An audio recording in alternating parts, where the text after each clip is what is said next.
Guys, it is always worth taking the shot and doing these tournaments to get the free pull from these crystals. It's always worth a shot. You need to level up and get this stuff anyway. It's a great time to do it. You get your free pull, and just every once in a while you might get lucky. So for any of you that's a little bit observant, you can see I have a red dot in the index down here. So we had the summon pool, the Shadowkin summon pool live. We had all of these epics, some good epics in there, especially Taragi and Burengiri. Kunoichi is one I always underestimated and I want to do showcase on because she's actually quite good, and some others there as well, very, very good. Now, when we're talking about the Legos though, some of those Legos are epic. Wait, hold on. They're awesome. Okay. So we have, of course, the headline champion, Tetsuya the Deliverer. We have Tatsu, who actually isn't bad if you're progressing. She could do a job for you in Sand Devil, but she's also part of the Mikage fusion. We have, come on, don't be shy, Jintoro. We have Jintoro, who is one of the best clan boss damage dealers.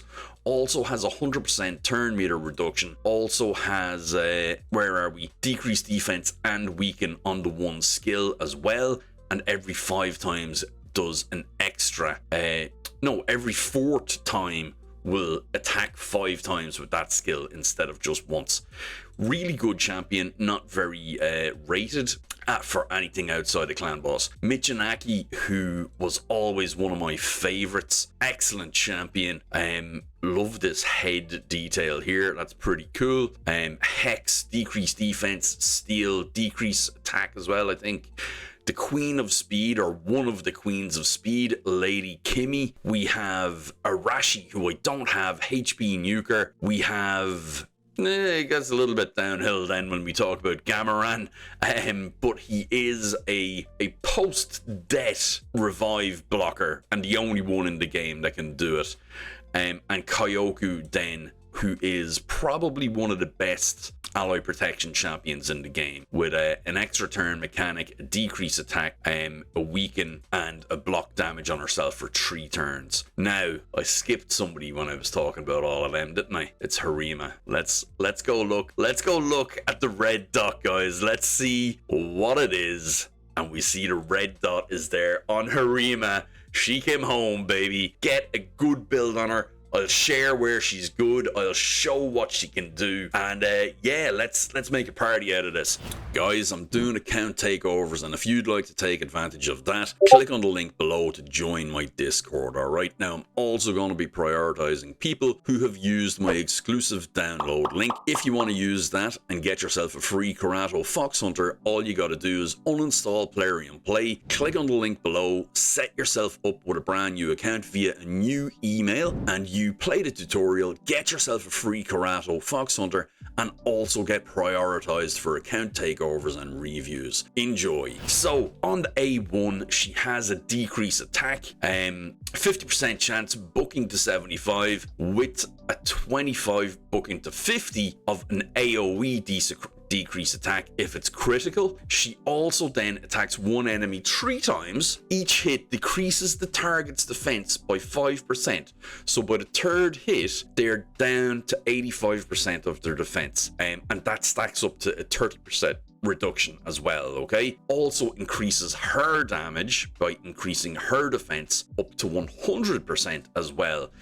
And if she kills anybody with this, activates her A3, which is an AoE attack, AoE nuke, which also places provoke for 1 turn and cannot be blocked or resisted if the enemy champion is from the demon spawn faction. Now, that's all pretty good. However, this is what makes Harima Harima. Enemy ignore defense effects are decreased by 50%. Champions from the demon spawn faction cannot inflict critical hits on this champion, and this champion cannot land weak hits on champions from the demon spawn faction, okay? So ignore defense effects are decreased by 50%. So anybody who ignores defense, any big nukers, they're going to be in Savage, they're going to be in Merciless, they're going to have Helm Smasher on, they're going to have Ignore Defense in their kit, and she is going to mitigate a whole load of their damage just by existing on your team. So who are we talking about here? Anitwe, Krutraxa, we are talking about Cheshire Cat, we're talking about Candrafon, we're talking about Volcanos, who actually can be a problem, Hefrak, and they're just the demon spawn guys, can't crit on her. Then everyone else who has Ignore Defense in their kit is gonna just hit like a kitten. Who's the big Ignore Defense guys? We're talking about maybe George there. His passive isn't gonna work for us. He's a big one that we have to watch out for. His damage is gonna be reduced significantly because of that. Do we have somebody in like Mountain King? Not really used, but he does have 50% Ignore Defense on that. So that becomes 25% Ignore Defense just on that as well. So all of these champions, I can't think of any more just off the top of my head, but they do exist.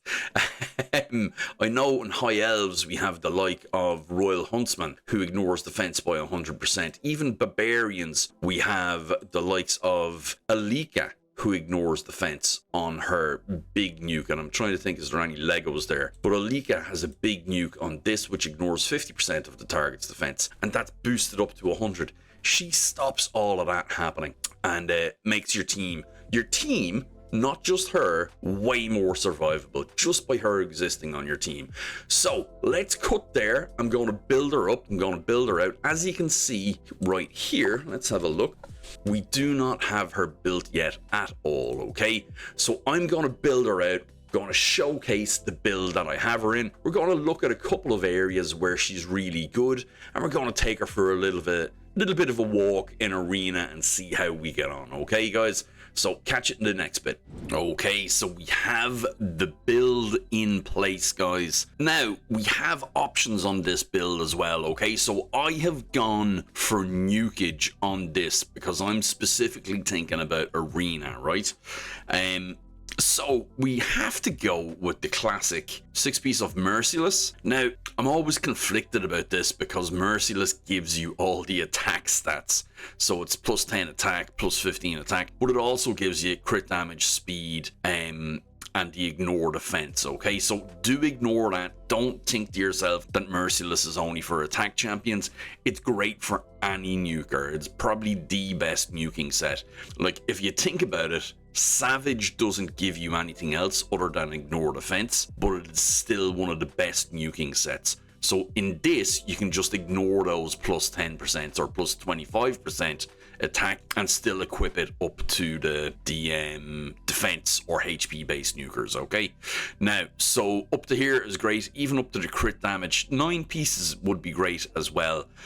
Now, we did go the nuke route, and I do not have a soul for Harima yet. I think I might have sold a 6-star one. I'm sorry.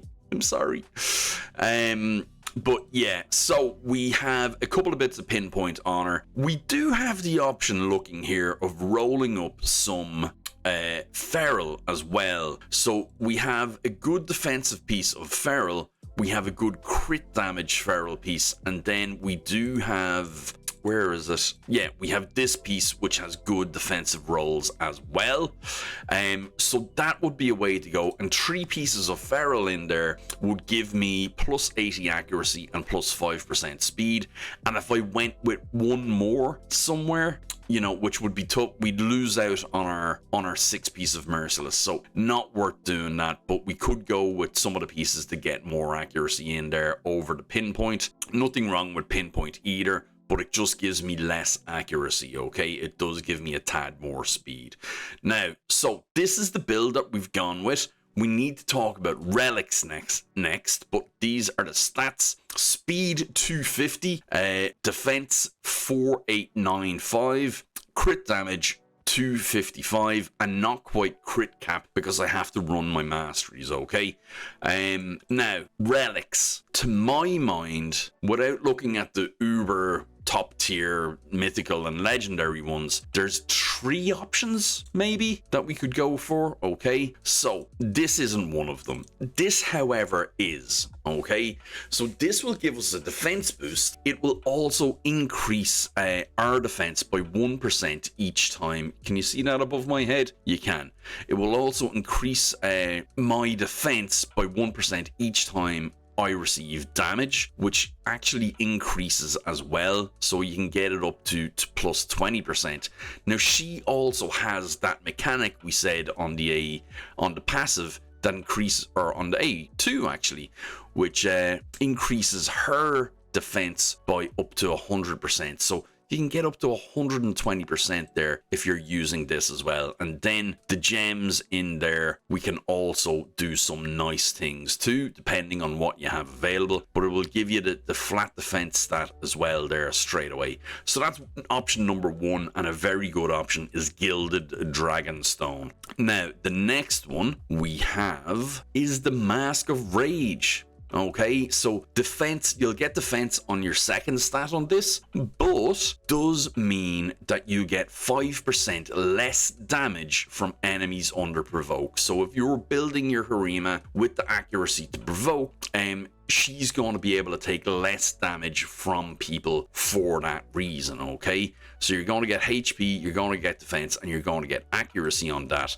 And you can also boost that damage reduction up to 15% if you level it up the whole way, okay? So that's a decent option, but yeah, that means you have to be going first, and you have to be able to place provoke to take advantage of that, okay? So it's an okay option, not great. I would rate the Gilded Dragonstone option higher than that because you're getting the benefits of that passively. Now the last one that I wanted to have a look at, where are we? We have more options. We have Legendary Karato for PvE, and that would be good because you're placing the provokes. But the Molten Death Bell from the rares is something that I like as well, because if you're going to get the provokes out there, especially in wave content or in arena content, you're going to get your turn meter boost every time you place a provoke, and that's going to be increased by 10% each time, and you can get that up to a 20% boost as well. So you're getting back around to your turn quicker, which is always a good thing. So I think the best one is Gilded Dragonstone. I think I'm going to go for that. We robbed it off Duchess, and we're actually going to look at the team we're going to use in Arena now as well, okay? So let's switch over to Arena and see what that looks like. Okay, now this is the base of the team that I'm going to be using, and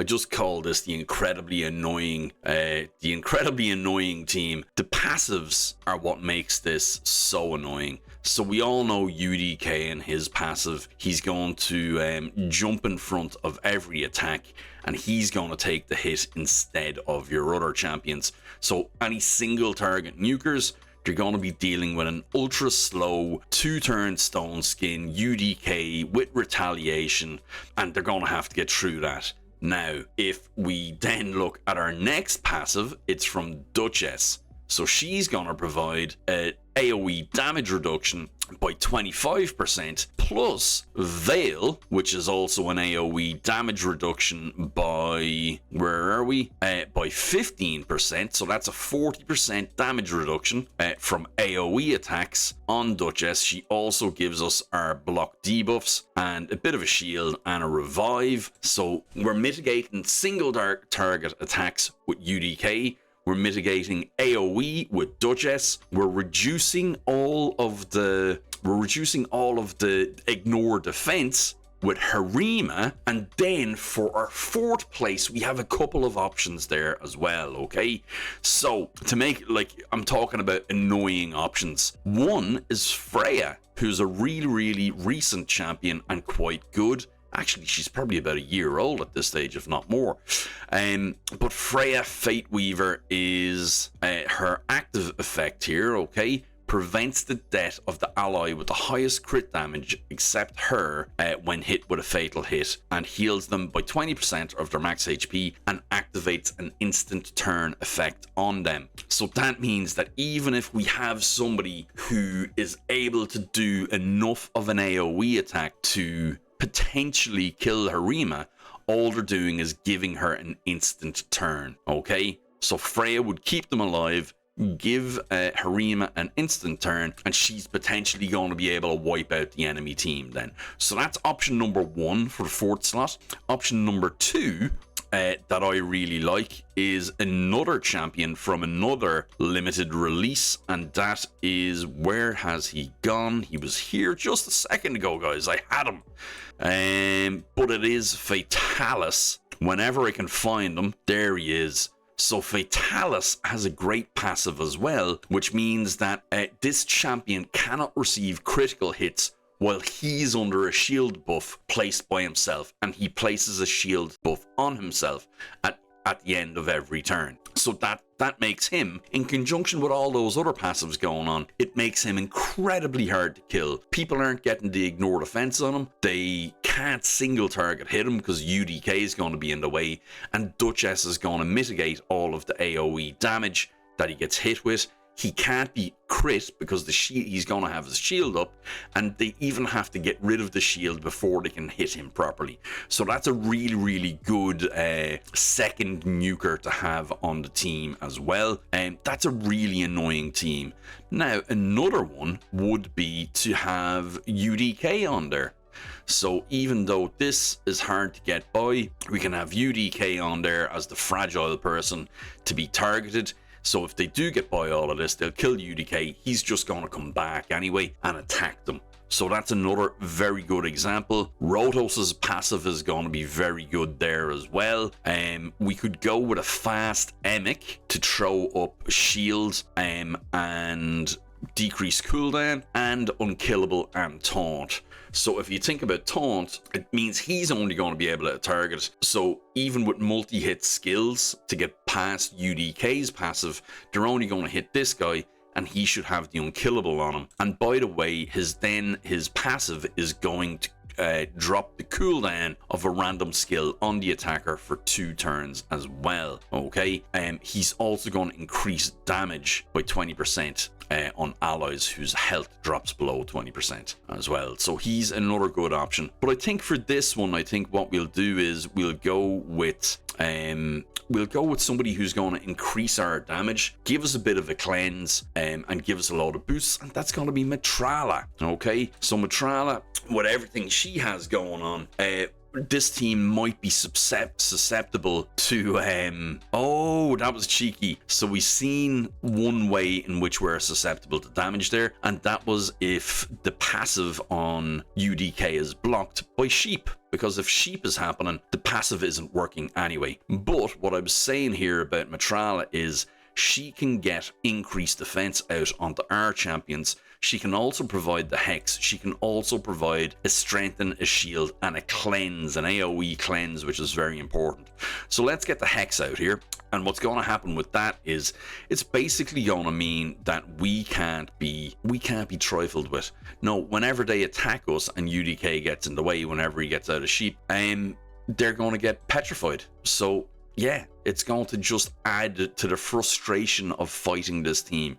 Now, we have a triple hit here, so we can try and take out Rotos. Now, he had, yeah, you seen what happened there. He had unkillable on there, but he did get taken out nonetheless because he got damage reflected. Now, we can revive Harima. We're good to go, and we're back in the fight. We're buffed up. We have UDK is actually surprisingly, or not UDK, Wukong is actually surprisingly effective here because of his sheep, not because of his nuking, which is not the way that would usually go. He is an accuracy Wukong, which is an unusual way to go, I have to say. But you can see that even though we were maybe on the back foot a little, I probably should have taken out Arbiter there. We were on the back foot a little there a couple of times. We weren't in any danger. We've never been in any danger here. we're A-okay. We can cleanse off any debuffs, and we can go again. Taking out Arbiter this time, and the next we want to take out is Uugo, who's going to get a revive in. So this is taking a little bit longer than I planned, but I never said it was a speed team. I said it was an ultra frustrating team, which is what it is. And they have no cleanse on their side as well, which makes it tougher for them. So we can go again. We'll go again. We'll try and take out Arbiter here as the best one. Me not having a blessing means my damage is a lot less than it should be, guys. And it's showing. It is showing. There we go. So we have it now. Let's take out Rotos and we'll take out Wukong, and that's the one. Now, let's look for something else here. Let's see what we can do. Let's refresh that and see is there any good challenges here. Now, a good nuking team. Okay, Wukong, Garol, actually, Arnorn. Everybody's given out about how strong Arnorn is. Okay, so let's see if he can actually get by all of the damage mitigation that we have going on here. Okay, he'll get his stone skin on, his counterattack comes in. Look at, he did no damage. Like he done a bit of Harima's health, a bit of Mitrala's, absolutely nothing to worry about. And he's the scourge of Arena right now. There's so many people giving out about how strong he is, and he's not able to do a darn thing. Magnar is a good AoE nuker. Let's see what he can do here, because this team is going to outspeed us straight away. Kymar is going to strip us and sleep us. Okay, we had a lot of damage there, but let's get our stuff on. Let's take out Kymar. Oh, we didn't take him out. Okay, so Harima is not, she's not doing the do. And do you know what's happening, guys? Do you know what's happening? I was talking to you guys and forgot that I had to run the masteries. So let's see what happens when we do that. Okay, so we're back. We have some of our masteries to run, some, not all, and we're going up against a nice team. So that's NAIS, as in this dude, not NICE. Let's go with the increase defense and the hex out there as well. And what we're going to do is we're going to take out, I think, Alice, and that way we'll get the AoE provoke out there as well. Now, one thing I would say is I don't have a blessing. I did mention that earlier, but if I did, I think what I would go for would be for Arena, I'd probably go with Soul Reap, guys. Just that little bit of extra, not having to kill somebody the whole way makes a huge difference. I really like Soul Reap. It's also, in my opinion, the coolest looking blessing as well, which can never be overestimated, right? The rule of cool is a real thing. So yeah, you can see Nias here, he has his block defense up, which is going to be a problem for us, but let's see if we can't take it out. Now, his thing now is going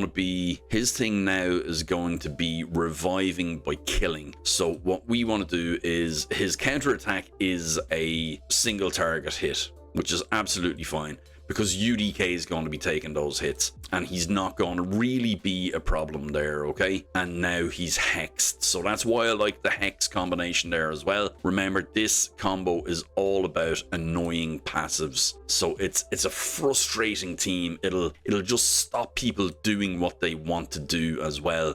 So let me know what other frustrating champions you think could be in there. Now, we know our mans and stuff like that as well, but I'm talking about cool passives that are just gonna disrupt somebody's day, that even though they're beating us in the speed race and stuff like that, they just can't do the damage, they can't take us out, and even when they get a chance, they're getting stuck and petrified like this. So that's the type of thing I'm talking about. We get Celestial Awe and Celestial, oh yeah. So that is my Harima build and Harima team, guys. What do you think? Let me know, and I will see you guys in the next one. Take care. Bye bye.